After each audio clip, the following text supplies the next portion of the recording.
नमस्कार, आप देख रहे हैं सीता कुमारी यादव ऑफिशियल यूट्यूब चैनल। इस चैनल पर आप सभी को बहुत बहुत स्वागत है। तो जैसे कि आप लोगों को बता दें, एनसीईआरटी सार संग्रह बुक में पॉलिटी में राष्ट्रपति चैप्टर से आप लोगों को वन लाइनर क्वेश्चन इस वीडियो में बताएंगे। तो आप लोग कोशिश कीजिएगा कि वीडियो ध्यान पूर्वक देखें और अंत तक देखें ताकि आप लोगों को अच्छे तरीके से समझ में आ सके। तो चलिए देखते रहिए। आज स्टार्ट करेंगे राष्ट्रपति। क्या स्टार्ट करेंगे? राष्ट्रपति। राष्ट्रपति पद की अर्हताएं अनुच्छेद 58। भारत का नागरिक न्यूनतम वर्ष 35 वर्ष आयु, और वही बात करें लोकसभा का सदस्य निर्वाचित होने की योग्यता किसी लाभ के पद पर न हो। अगला है, भारत में राष्ट्रपति का निर्वाचन किस प्रकार होता है? भारत में राष्ट्रपति का निर्वाचन किस प्रकार होता है? अप्रत्यक्ष मतदान से। किस प्रकार होता है? अप्रत्यक्ष मतदान से। भारत के राष्ट्रपति के चुनाव में मतदान कौन करता है? राज्यसभा, लोकसभा और राज्यों व केंद्र शासित प्रदेशों की विधानसभाओं के निर्वाचित सदस्य। भारत के राष्ट्रपति उम्मीदवार के प्रस्ताव का अनुसमर्थन कम से कम कितने सदस्यों द्वारा किया जाना चाहिए? 50 निर्वाचकों द्वारा। भारत में राष्ट्रपति का चुनाव एकल हस्तांतरणीय मत प्रणाली द्वारा किया जाता है। राष्ट्रपति के निर्वाचन में किसी राज्य का मुख्यमंत्री किस स्थिति में मतदान करने के लिए पात्र नहीं होगा? यदि वह राज्य विधानमंडल में उच्च सदन का सदस्य हो तो वह राष्ट्रपति के निर्वाचन में राज्य का मुख्यमंत्री मतदान करने के लिए पात्र नहीं होगा। कौन राष्ट्रपति के निर्वाचन मंडल का तो भाग है, परंतु वह उसके महाभियोग में भाग नहीं लेता है? राज्यों की विधानसभाएं। संसद अथवा विधानसभा का कोई सदस्य राष्ट्रपति निर्वाचित हो सकता है, परंतु उस पर क्या शर्तें हैं? तो उस पे क्या शर्तें हैं? निर्वाचित होने के उपरांत उसे अपनी सदस्यता छोड़नी होगी। संसद के लिए राष्ट्रपति का अभिभाषण कौन तैयार करता है? तो संसद के लिए राष्ट्रपति का अभिभाषण केंद्रीय मंत्रिमंडल तैयार करता है। ये आप लोग याद रखिएगा। राष्ट्रपति की मृत्यु, पद त्याग अथवा हटाए जाने पर पद की रिक्ति को 6 माह की समय सीमा के भीतर भरना होगा। भारत के राष्ट्रपति चुनाव में उत्पन्न विवाद का निपटारा कौन करता है? तो सर्वोच्च न्यायालय। कौन करता है? सर्वोच्च न्यायालय।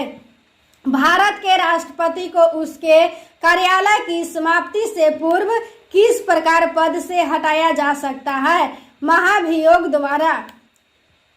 भारत के राष्ट्रपति को उसके पद से हटाने का अधिकार किसे प्राप्त होता है? संसद को।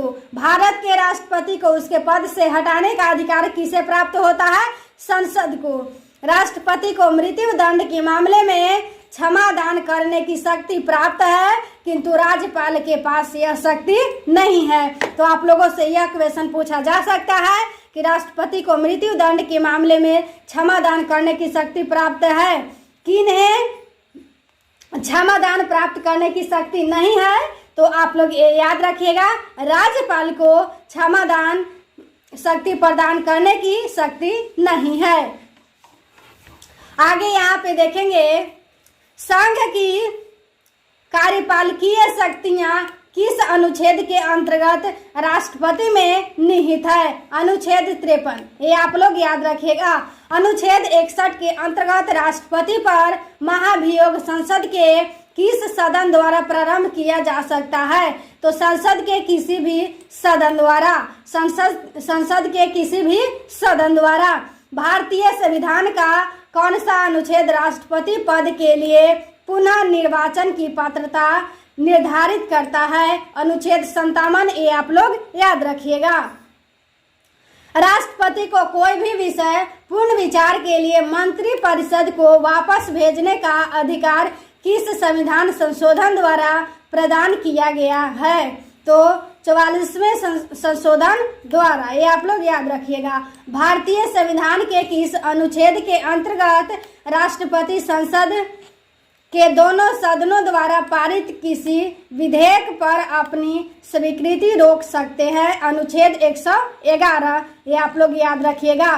किस अनुच्छेद के अंतर्गत राष्ट्रपति कुछ आकस्मिकताओं में राज्यपाल के कार्यों के निर्वहन हेतु उपबंध कर सकता है? अनुच्छेद 160 में। अब यहाँ पे दिया हुआ है राष्ट्रपति से संबंधित महत्वपूर्ण अनुच्छेद। अनुच्छेद 52 भारत का राष्ट्रपति है। अनुच्छेद 52 में क्या है? भारत का राष्ट्रपति। अनुच्छेद 53 संघ की कार्यपालिका शक्ति। अनुच्छेद 54 राष्ट्रपति का निर्वाचन मंडल। अनुच्छेद 55 राष्ट्रपति के निर्वाचन की रीति। अनुच्छेद 56 राष्ट्रपति की पदावधि। और अनुच्छेद 57 पूर्ण निर्वाचन के लिए पात्रता। अनुच्छेद 58 राष्ट्रपति निर्वाचित होने के लिए अर्हताएं। जैसा कि आप लोग यहाँ पे शुरू में आप लोगों को बताए भी थे, राष्ट्रपति पद की अर्हताएं अनुच्छेद 58 वही यहाँ पे भी दिया है, आप लोग याद रखिएगा। अनुच्छेद 59 में राष्ट्रपति पद के लिए शर्तें। अनुच्छेद 60 में राष्ट्रपति द्वारा शपथ या प्रतिज्ञान। अनुच्छेद 61 में राष्ट्रपति पर महाभियोग चलाने की प्रक्रिया। और अनुच्छेद 62 में राष्ट्रपति का पद रिक्त होने की स्थिति में उसे भरने के लिए निर्वाचन करने का समय और आकस्मिक रिक्ति को भरने के लिए निर्वाचित व्यक्ति की पदावधि। और वही अनुच्छेद 72 की बात करें तो क्षमा आदि की ओर कुछ मामलों में दंडादेश के निलंबन, परिहार या लघुकरण की राष्ट्रपति की शक्ति। अनुच्छेद 73 में संघ की कार्यपालिका शक्ति का विस्तार। तो जितना भी महत्वपूर्ण वन लाइनर क्वेश्चन दिया हुआ था एनसीईआरटी सार संग्रह बुक में राष्ट्रपति से रिलेटेड, वो आप लोगों को बताने का प्रयास किए और साथ में समझाने का प्रयास किए। अगर आप लोगों को वीडियो अच्छा लगा होगा तो वीडियो को लाइक कीजिएगा और चैनल को सब्सक्राइब कीजिएगा। अगर आप चाहते हैं कि किसी भी एग्जाम को अच्छे तरीके से तैयारी कर सके तो आप लोग सीता कुमारी यादव ऑफिशियल यूट्यूब चैनल पर एक बार जरूर जुड़े।